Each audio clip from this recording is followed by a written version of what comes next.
શું તમે સુરતનું પાવ બટાકા ટ્રાય કર્યું છે? આ એક એટલું ફેમસ સ્ટ્રીટ ફૂડ છે સુરતનું, અને અગર તમે ટ્રાય ના કર્યું હોય તો હવે એને ટ્રાય કરવા માટે સુરત નહીં જવું પડે. તમે એને ઘરે જ બનાવી શકશો, અને સ્પેસિફિકલી આ ડિશ બ્રેકફાસ્ટમાં સર્વ થતી હોય છે. ટ્રસ્ટ મી, બહુ જ ઇન્સ્ટન્ટલી બની જાય છે and it is just amazing. I really love this dish. સૌથી પહેલા એક ગ્રીન પેસ્ટ બનાવવાની છે, જેના માટે ધાણા, લીલા મરચાં, લસણ, આદુ, જીરું, સૂકા ધાણા, આ બધી જ વસ્તુઓને મિક્સ કરી લેવાનું છે અને એક અધકચરી પેસ્ટ રેડી કરવાની છે.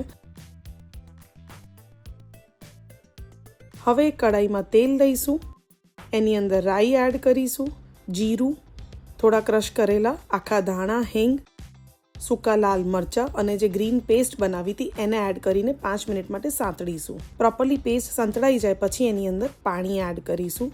ઉપરથી મસાલામાં થોડું મીઠું અને હળદર નાખવાની છે, ધાણા જીરું, થોડો ગરમ મસાલો અને બાફેલા બટાકાને અધકચરા જ આવી રીતે મેશ કરીને એમાં એડ કરવાના છે. સો જ્યારે પણ તમે સુરતના સ્ટ્રીટ પર જાઓ આ ડિશને ખાવા માટે, ત્યારે એક મોટી તપેલીમાં આ જે રસો છે એ કન્ટિન્યુઅસ બોઇલ થતો હોય અને ગરમા ગરમ સર્વ થતો હોય.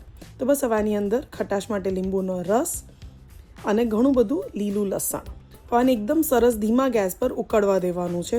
આ રસો જે છે થોડો થીક પણ થઈ જશે એન્ડ ફાઇનલી તેલ જે છે ઉપર આવી જશે. તો બસ આને સર્વ કરવાનું છે સુરતી પાઉં સાથે, અને એની સાથે થોડો સેલેડ સર્વ થતો હોય છે. આને સર્વ કરવાનું છે થોડા સેલેડ સાથે અને સુરતી પાઉં સાથે. તો બસ પાઉંને એની અંદર ડિપ કરીને તમે એની મજા માણી શકો છો. મને તો આ બહુ જ ભાવે છે, આને જરૂરથી ટ્રાય કરજો. ઓ માય ગોડ, થોડું ગરમ હતું પણ ઇટ ઇઝ યમી. અને મને કમેન્ટ બોક્સમાં બતાવજો કે આ ડિશ કેવી લાગી. એન્જોય.